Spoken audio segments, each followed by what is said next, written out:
প্রিয় বন্ধুগণ, আত্মিক বাক্য চ্যানেলের পক্ষ থেকে আরেকটি বার আপনাদের প্রত্যেককে স্বাগতম জানাই। আর প্রভুর অনুগ্রহে ঈশ্বর আপনাদের প্রত্যেককেই আমি আশা করছি তিনি ভালো রেখেছেন এবং সুস্থ সবল রেখেছেন। প্রিয় বন্ধুগণ, খ্রিস্টীয় সমাজ দিন প্রতিদিন যেরূপ বৃদ্ধি পাচ্ছে আর সেরূপ মণ্ডলীতে অনেক কিছু বিষয় যেগুলি দিন প্রতিদিন মণ্ডলীতে শিক্ষার দ্বারাও বৃদ্ধি পাচ্ছে, আর সেই শিক্ষাগুলি এমনভাবে মণ্ডলীর মধ্যে প্রবেশ করছে যা আজ ইউথ সমাজ বা মণ্ডলীর লোকেরা আজ বুঝে উঠতে পারছে না যে তারা কি পথে চলছে। আজকের যে বিষয়টি আপনাদের সম্মুখে আমি বলতে যাচ্ছি সেটিও এক বড় বিবাদপূর্ণ বিষয়, আর সেই বিবাদপূর্ণ বিষয়টি নিয়ে আজকে আমরা আলোচনা করব। আর আলোচনার পূর্বে আপনাদের মতামতকে আমি জানতে চাইব যে আপনারা কি মনে করেন সেই বিষয় সম্বন্ধে। সেই বিবাদিত বিষয়টি হচ্ছে যে খ্রিস্টানরা কি শরীরে ট্যাটু লাগাতে পারে। আজ যে বিষয়টি হবে, খ্রিস্টান বিশ্বাসীরা যারা খ্রিস্টান তারা কি ট্যাটু লাগাতে পারে, এই বিষয় সম্বন্ধে আজকে আমরা আলোচনা করব। আমি আপনাদেরকে হ্যাঁ বা নাও বলবো না, কিন্তু ঈশ্বরের পবিত্র শাস্ত্র দ্বারা, বাইবেলের বাক্য দ্বারা সিদ্ধান্ত নেওয়া আপনাদের প্রয়োজন।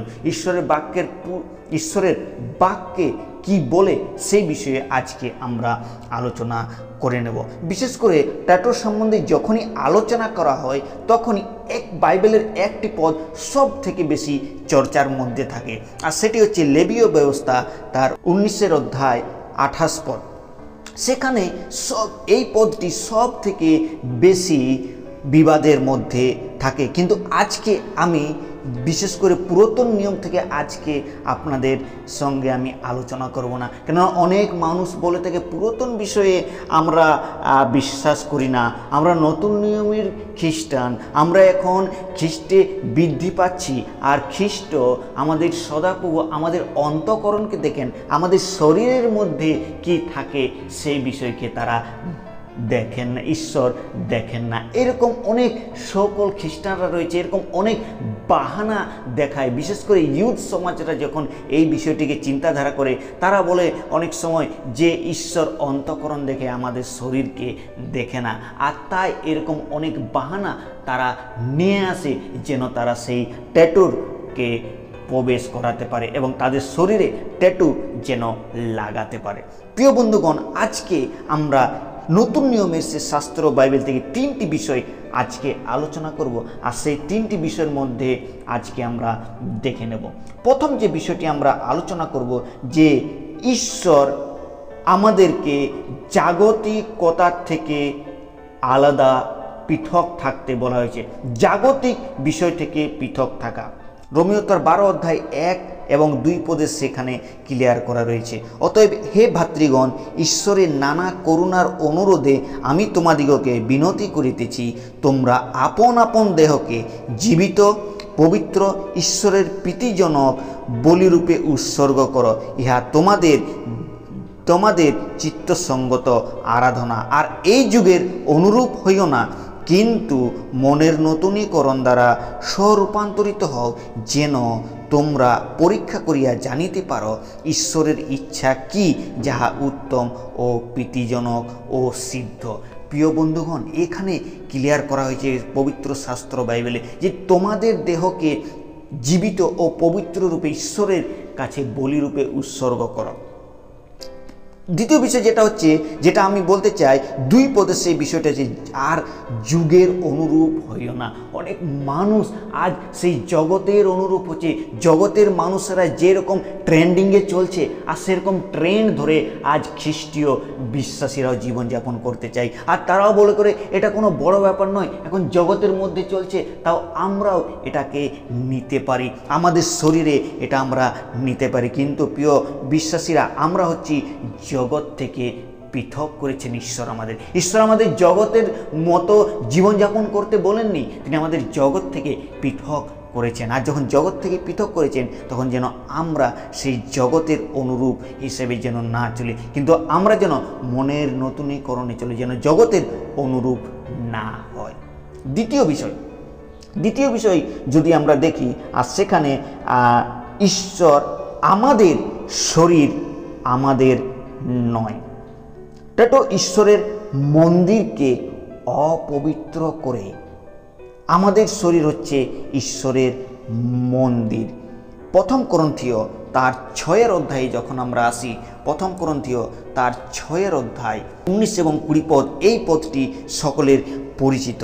19-20 পদ, অথবা তোমরা কি জানো যে তোমাদের দেহ পবিত্র আত্মার মন্দির, যিনি তোমাদের অন্তরে থাকেন, যাহাকে তোমরা ঈশ্বর হইতে প্রাপ্ত হইয়াছ। এখানে আমরা দেখতে পাই 19 পদে যে আমরা হচ্ছি, আমাদের দেহ হচ্ছে পবিত্র আত্মার মন্দির। তো এই দেহটি আর আমাদের নয়। যখন আমরা প্রভু যিশুকে বিশ্বাস করি, আর যখন আমরা প্রভু যিশুতে জীবনযাপন করি, আর খ্রিস্টের ভয়ে যখন আমরা জীবনযাপন করি, তখন আমাদের এই শরীর আর আমাদের থাকে না। আমাদের শরীর সেই খ্রিস্টের, সেই পবিত্র আত্মার মন্দির। তাহলে মন্দিরে কি আমরা খোদিত করতে পারি? আমরা কি কখনো, উদাহরণস্বরূপ, আমরা কি মণ্ডলীতে গিয়ে বা চার্চে গিয়ে কি আমরা কখন নিজের ইচ্ছা মতো ছবি আঁকতে পারি? এবং চার্চে গিয়ে আমরা কি নিজের ইচ্ছা মতো কোনো কিছু ছবি টাঙাতে পারি? না, আমরা সেখানে বলি না চার্চ পবিত্র। যদি সেই সিমেন্ট দেওয়ালের, সেই মাটির দেওয়া বানানো গৃহকে যদি আমরা এত পবিত্র করি, আর ঈশ্বর আমাদেরকে বলেছে যে তোমাদের দেহ হচ্ছে পবিত্র, তাহলে সেটাকে আমাদেরকে কত পবিত্র রাখতে হয়। তো প্রিয় বিশ্বাসীরা, আমরা যেন এই পদগুলি মনে রাখি। আমাদের শরীর হচ্ছে ঈশ্বরের, আমাদের নয়। কেননা আমাদের শরীর হচ্ছে, সে আমাদের দেহ হচ্ছে পবিত্র আত্মার মন্দির। তৃতীয় বিষয় যেটা আমি বলতে চাই, সেটা হচ্ছে প্রথম করন্থীয় এই 10 অধ্যায়, প্রথম করন্থীয়তে সেটা 10 অধ্যায় 31 পদে আমরা পাই। যদিও এই 10 অধ্যায় 31 পদের বিষয়টি হচ্ছে খাওয়া দাওয়া সম্বন্ধে, কিন্তু এখানে আমরা অন্য বিষয়কেও লাগু করতে পারি। কেননা যে আমরা কিভাবে জীবনযাপন করব, কিভাবে চলব, ঈশ্বরের গৌরব আমরা কিভাবে করব, আমরা কোন দিক থেকে ঈশ্বরের গৌরব করতে পারি, সেখানে এখানে বলা হইয়াছে 10 অধ্যায় 31 পদ।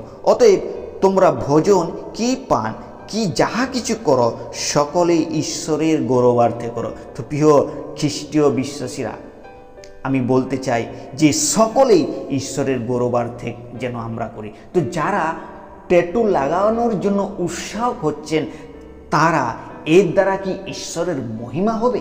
এই বিষয়টি প্রথম চিন্তা করা দরকার। এই বিষয় দ্বারা কি ঈশ্বর খুশি হবে? এই বিষয়টি দ্বারা কি ঈশ্বরের আমরা গৌরব করতে পারি? ঈশ্বরের কি প্রশংসা করতে পারি? অনেক সময় অনেক মানুষ বলে আমরা খ্রিস্টের এখানে ক্রস লাগিয়ে নেব আর তার দ্বারা আমরা সুসমাচার করতে পারবো। সেটা হচ্ছে ভুল বিষয়। আমরা যদি আপনার দেহের মধ্যে যদি সেই ট্যাটু আপনি খোদিত করেন, তার দ্বারা হয়তো লোকেরা আপনাকে বাহবা দিবেন, কিন্তু তার দ্বারা মানুষকে উদ্ধারে আপনি কখনো নিয়ে আসতে পারবেন না। তাই আমাদের ঈশ্বরের গৌরবার্থে এই সব বিষয়গুলিকে করা প্রয়োজন রয়েছে। আমরা যা কিছু করি, খাওয়া দাওয়া থেকে শুরু করি, তার দ্বারা কি ঈশ্বরের নাম মহিমান্বিত বা ঈশ্বরের গৌরব হয়, সেই বিষয়টিকে আমাদের চিন্তা করে। প্রিয় খ্রিস্টীয় বিশ্বাসী ভাই বোনেরা, যারা এই ভিডিওটি দেখছেন, আপনাদের নির্ণয় নিতে হবে। আপনারা কি মনে করেন এই ট্যাটু লাগানোর বিষয়ে? কমেন্ট বক্সে আপনারা নিশ্চয়ই জানাবেন।